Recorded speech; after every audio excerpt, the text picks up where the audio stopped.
Hi everyone, welcome to this month's episode of Ashley Smith Properties. In this month's episode, I'm going to be talking to you about the do's and don'ts of putting in an offer. The reason I'm covering this month is because as we are heading into 2018, we are seeing a lot of micro markets. And what that basically means is that no one area in Toronto or the GTA as a whole is the same right now. Everywhere kind of has these niche markets, so you need to be prepared and you need to understand how in any market to put your best foot forward. So going off that point, my number one do is to put your best foot forward. You never have any idea what the other side is thinking. You can guess, but for the most part, what you really need to do is put your best foot forward, look at the comparable sales that are in front of you and say, does this price that I'm giving make sense?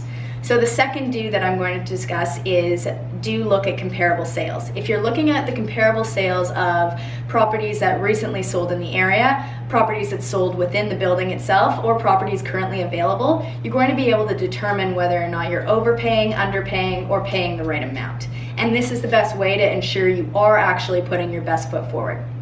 The next thing that you're going to look at is the supply and demand at that current time. So if supply is low, and by low I mean anywhere under about 2 months of inventory, that means that we're in a seller's market.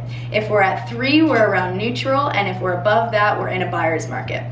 For the past couple years, especially last year, we've been in a seller's market where prices are continuing to increase just because of the fact that inventory is so low. So if that's the case, we always need to make sure that we're going into an offer situation, putting our best foot forward. The next do I will always say is listen to your realtor. You're hiring us for a reason. You want our expertise.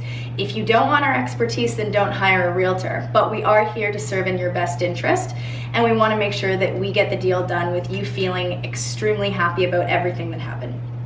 Now I'm going to go over the don'ts. Do not let your ego get involved. This is a huge thing that clients really let get in the way of their purchase. If you let your ego get involved, and by this I mean you decide that you want to spend $2,000 less than what the purchase price is. This is not because you're looking at it from an objective standpoint saying this $2,000 makes a huge difference. Usually it's because you're saying, well, I don't want to give them exactly what they want. And usually this can end in your demise because someone else might come along and also offer, and then you're in a bidding situation and you might end up having to pay more. The second thing I will always say is do not get attached to the house. It's not yours yet. Tons of clients always think that once they've found their perfect home, it's theirs. And that's a problem because you need to stick to a maximum budget whenever you go into these situations.